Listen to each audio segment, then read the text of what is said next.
Hello, you are watching Torque King TV. I'm Matt, your product highlight video host.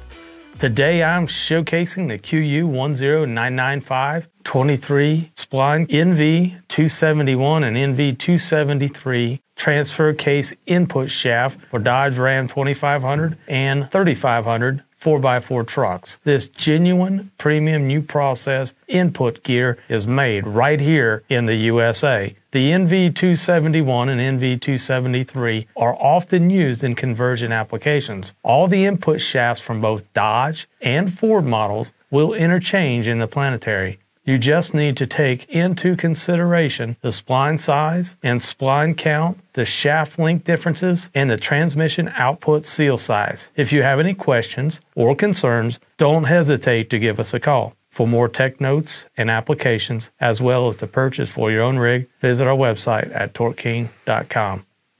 Hey friends, we sure appreciate you watching these videos. Check us out on the web by clicking the links down below in the description and do the right thing. Give us a like, subscribe, and comment on what you saw, or even let us know if there's a product you want to see. Then hit the notification bell so you don't miss it when it comes up. We are working hard to give you good information here at Torque King. Thanks for watching, and until next time, good luck keeping your rig on the road.